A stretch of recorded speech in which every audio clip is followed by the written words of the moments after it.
अस्सलाम वालेकुम व्यूअर्स, मैं आपका होस्ट यासिर आप लोगों को वेलकम करता हूं अपने चैनल में और उम्मीद करता हूं कि आप बिल्कुल ठीक ठाक होंगे, खैर वाफिस होंगे। मेरी दुआ है कि आप हमेशा खुश रहें, मुस्कुराते रहें। व्यूअर्स, आज की वीडियो में एज यूजुअल एक बहुत अच्छे और यूनिक टॉपिक के साथ आप लोगों से बात होगी। वीडियो को एंड तक जरूर देखा करें। व्यूअर्स, आज मैं बात करने जा रहा हूँ मनीग्राम की पेमेंट के हवाले से। वो लोग जो ओवरसीज से पेमेंट्स भिजवाते हैं पाकिस्तान, अगर वो मनीग्राम के थ्रू पेमेंट भिजवाना चाह रहे हैं तो कौन सी चंद जरूरी मालूमात हैं जो उनको भी पता होनी चाहिए और उस बंदे को या उस बंदी को भी पता होनी चाहिए जो यहाँ पर पेमेंट रिसीव कर रहा है। व्यूअर्स, मनीग्राम पेमेंट जो है, सबसे पहले तो मनीग्राम जो है ये अमेरिकन बेस्ड कंपनी है। ये person to person send and receive जो पेमेंट्स होती हैं उसको डील करती है और इसका जो हेड ऑफिस है वो अमेरिका में, यूएसए में, टेक्सास में मौजूद है। व्यूअर्स, बहुत सारे ओवरसीज पाकिस्तानी जो यूरोप में सेटल्ड हैं, यूके में, कनाडा में, अमेरिका में, ऑस्ट्रेलिया में और इसके अलावा गल्फ कंट्रीज में सेटल्ड हैं, वो बाआसानी मनीग्राम के थ्रू अपनी पेमेंट्स भिजवा सकते हैं। व्यूअर्स, सबसे पहले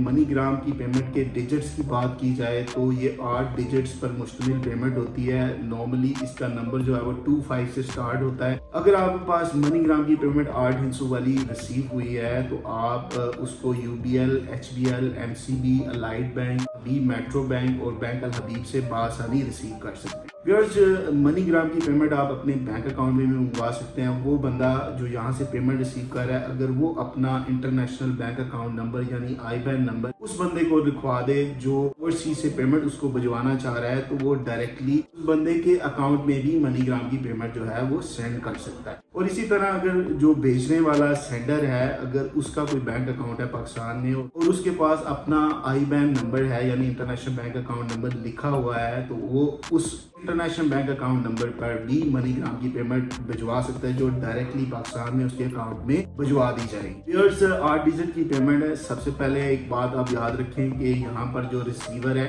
वो जब भी मनीग्राम की पेमेंट लेने के लिए जाएगा उसके पास अपना वैलिड CNIC जरूर होना चाहिए। अगर किसी वजह से उसके पास आईडी कार्ड अवेलेबल नहीं तो उसके पास अगर पासपोर्ट अवेलेबल है तो वो पासपोर्ट की बुनियाद पर भी मनीग्राम की पेमेंट बआसानी रिसीव कर सकता है। व्यूअर्स, मनीग्राम की पेमेंट अगर आप रिसीव करना चाह रहे हैं, बैंक्स का मैंने आपको बता दिया, 8 डिजिट की ये पेमेंट है। आईडी कार्ड या पासपोर्ट आपके पास होना चाहिए और वो कंट्रीज जिनका नाम मैंने मेंशन किया है वहां से बआसानी जो है वो इंडिविजुअल्स जो है मनीग्राम की पेमेंट पाकिस्तान भिजवा सकते हैं। व्यूअर्स, एक बात याद रखें कि अगर आपके पास अपना वैलिड CNIC नहीं है, पासपोर्ट अवेलेबल नहीं है, कोई आइडेंटिफिकेशन डॉक्यूमेंट नहीं है और आपके नाम पर कोई मनीग्राम की पेमेंट आती है तो अनफॉर्चुनेटली आप जो है वो बैंक से पेमेंट रिसीव नहीं कर सकते। मनीग्राम की पेमेंट आप एक्सचेंज कंपनी से भी ले सकते हैं। आपने अक्सर देखा होगा कि बिग सिटीज में या डिस्ट्रिक्ट लेवल पर मनीग्राम की एक्सचेंजेस भी बनी होती हैं, आप उनको विजिट करके भी मनीग्राम की पेमेंट जो है वो रिसीव कर सकते हैं। बेहतरीन तरीका एज पर माय ओपिनियन ये है कि अगर आपका कोई बैंक अकाउंट है पाकिस्तान में तो आप डायरेक्टली थ्रू आईबैन जो है वो अपनी मनीग्राम की पेमेंट अकाउंट में भिजवाएं। इसका ये फायदा आपको होगा कि अगर आपका जॉइंट अकाउंट है अपनी वाइफ के साथ, बेटे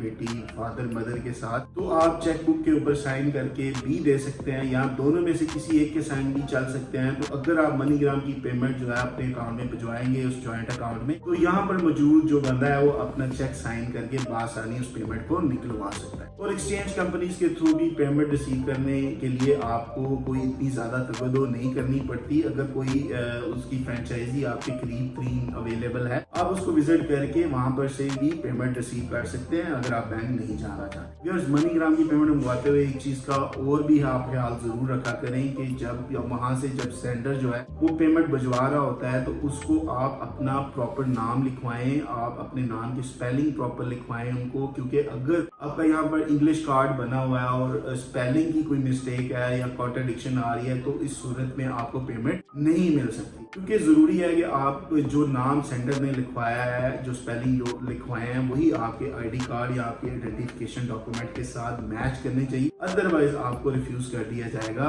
पेमेंट देने से। और व्यूअर्स, अब तो कॉमनली जो पाकिस्तान में प्रैक्टिस चल रही है कि आईडी कार्ड अगर आप लेके पेमेंट रिसीव करने के लिए बैंक विजिट करते हैं तो आपका बायोमेट्रिक भी लाजमी किया जाता है, क्योंकि जो आइडेंटिफिकेशन आप डॉक्यूमेंट प्रोवाइड करेंगे बैंक को, उसकी वैलिडिटी को चेक करने के लिए बैंक के पास एक बायोमेट्रिक डिवाइस होती है जिसके ऊपर आपके थंब इम्प्रेशन या आपकी जो फिंगर्स होती हैं उनको लगा के आपकी बायोमेट्रिक की रिपोर्ट जनरेट की जाती है ताकि चेक किया जाए कि जो आईडी कार्ड या आइडेंटिफिकेशन डॉक्यूमेंट आपने बैंक को प्रोवाइड किया है वो वैलिड है या नहीं। और अगर आपका आईडी कार्ड जो है वो एक्सपायर है और आपने मनीग्राम की पेमेंट अपने नाम पर मंगवाई है, सेंटर ने भेज दिया है, तो इस सूरत में भी आप पेमेंट जो है वो रिसीव नहीं कर सकते। अगर फॉर एग्जांपल आपका आईडी कार्ड एक्सपायर हो चुका है और आपने नया आईडी कार्ड जो है वो नादरा में जमा करवा दिया है और आपके पास टोकन अवेलेबल, अगर 3 से 4 दिन हो चुके हैं आपका आईडी कार्ड सबमिट हुए हुए न्यू आईडी कार्ड को, तो आपका फ्रेश बायोमेट्रिक भी हो सकता है और उस टोकन की बेस पर भी आपको पेमेंट की जा सकती है। बेहतर यह है कि अगर आपका आईडी कार्ड एक्सपायर है तो आप अपना पासपोर्ट लेके भी जा सकते हैं और पेमेंट को रिसीव कर सकते हैं। चंद थोड़ी बहुत मालूमात थी मनीग्राम की पेमेंट के हवाले से। आई होप कि इस वीडियो को देखने के बाद आप अगर मनीग्राम की पेमेंट मंगवाते हैं तो आपको आइडिया हो जाएगा कि कौन कौन सी चीजें